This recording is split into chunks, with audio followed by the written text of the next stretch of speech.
They never really understood Walt Kowalski. To the neighbors, he was just the angry old man with a scowl carved deep into his face, like wrinkles chiseled from stone. A man who growled more than he spoke, who polished his '72 Gran Torino like it was a holy relic, and barked at anyone who dared step on his lawn. But behind that weathered armor of bitterness and smoke-stained silence, there was something else, something broken, something buried so deep it could only be unearthed by guilt, war, and time. His days passed like the ticking of a stubborn old clock, mowing grass, drinking cheap beer, cursing the world under his breath. But the world had moved on. New families, new cultures, new languages. And Walt Kowalski? He stayed exactly where he was, becoming a relic himself. That was before Thao, before the kid tried to steal his car, before Walt got involved. It should have ended there. A scared teenager, a scuffed driveway, a locked garage. But fate doesn't always slam doors. Sometimes it leaves them cracked open. What started as irritation turned to curiosity, then into something far more dangerous for a man like Walt: attachment. Walt had seen enough death to last lifetimes.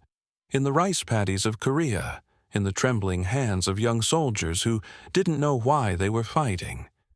But nothing rattled him more than the thought of Thao ending up like them, like him.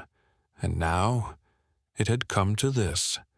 A gang with guns, a boy with no way out, and Walt, standing alone, ready to do the one thing he never thought he had left in him. Something good. There was a time when Walt Kowalski thought redemption was a lie, a word priests used to comfort the dying, a fantasy reserved for people who hadn't done the things he'd done, not the real soldiers, not the ones who saw men's faces as they pulled the trigger. Walt had learned long ago that guilt doesn't go away. It just moves in, settles deep inside, and rearranges the furniture of your soul. But ever since Thao stepped into his life, hesitant, ashamed, and awkward in that way teenage boys often are, something had begun to shift in Walt. At first, it annoyed him. The kid had no backbone, no voice. He was like a shadow in his own home, haunted by a gang that treated him like property, and a world that never handed him anything but fear. Walt didn't know why he started helping him. Maybe it was because he saw himself in the boy, not in his weakness, but in his potential. Or maybe it was because Thao didn't ask for help the way others did. He just showed up, day after day, quiet, respectful, willing to learn. They worked on the old house together, sanded railings, fixed windows.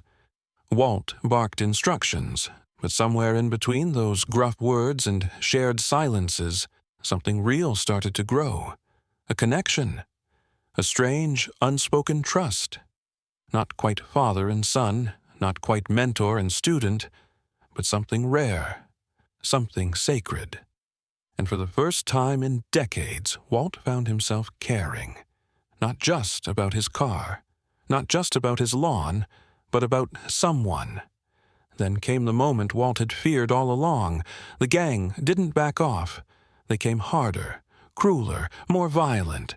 They threatened Thao's family. They hurt his sister. They left blood where there should have been safety. And Walt knew something with absolute clarity. If he did nothing, Thao would become him. Bitter, lost, hollowed out by the world. That's when the plan began forming. Not a plan of revenge, but of sacrifice. A plan not fueled by anger, but by something Walt had almost forgotten he still had in him. The night before it all went down, the neighborhood was silent, but Walt wasn't. Inside his dimly lit house, the walls felt closer than ever, the shadows longer, heavier. He sat at the kitchen table, an untouched beer sweating beside him, staring at the old photo of his wife. Her smile was soft, immortal, untouched by time. He whispered to her, barely audible, "I think I finally figured out how to do something right." He knew what had to happen. Walt had buried too many good intentions under decades of regret, but this time, this one moment, could be different.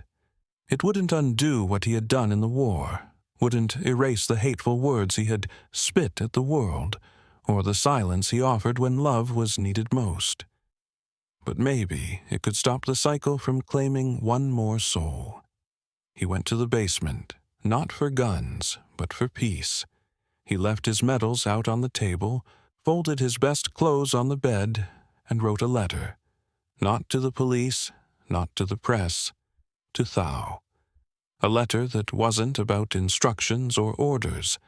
It was about courage and life, and making sure the boy knew that this world will always try to take from you, but you must never give it your soul.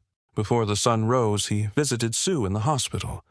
Her bruises were purple echoes of the cruelty the gang had inflicted.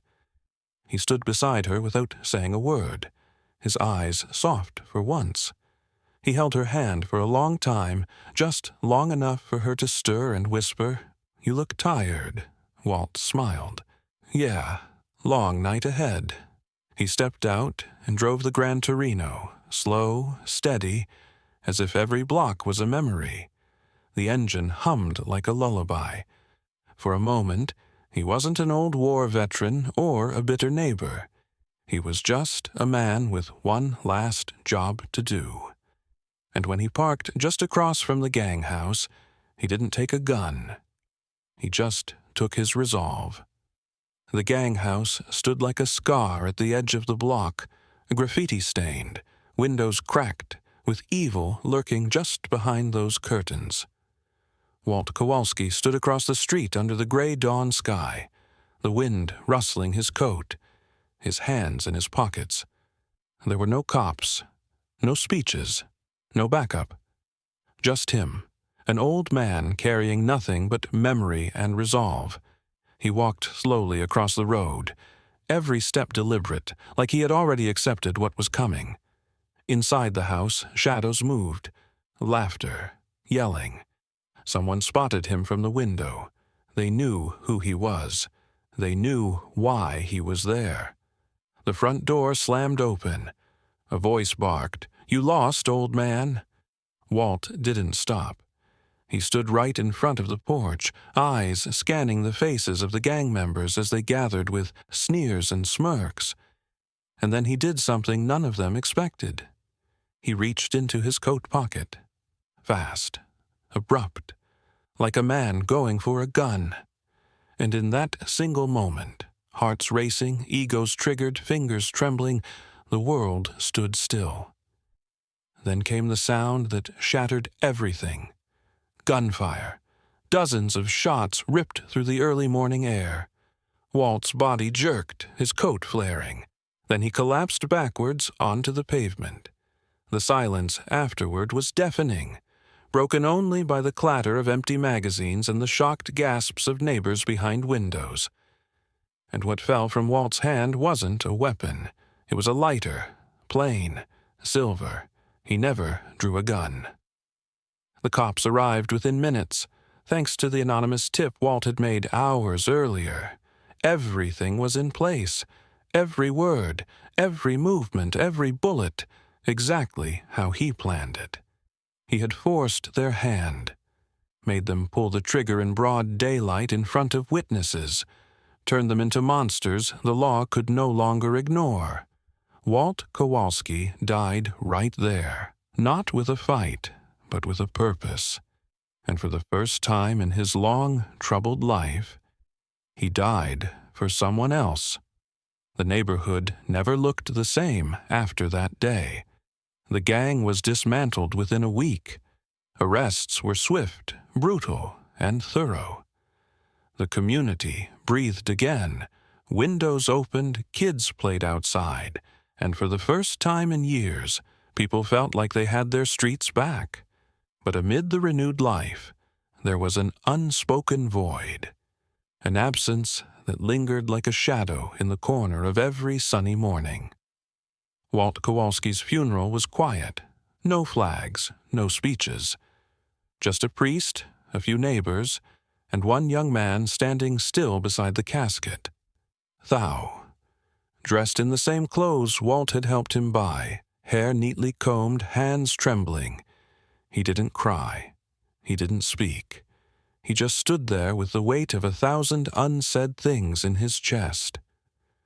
The letter Walt left him had been short, typed on an old ribbon typewriter.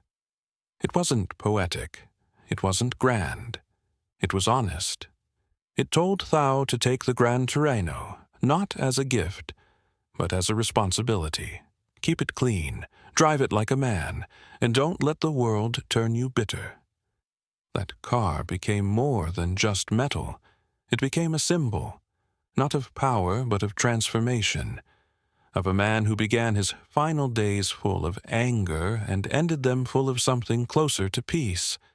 Thou worked hard, got a job, took night classes. People still called him the kid who knew the old guy, but he never corrected them.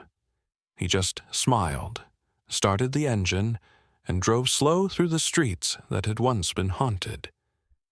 Every now and then, he'd park outside Walt's old house, now painted with flowers in the yard, and just sit there, listening, remembering, honoring.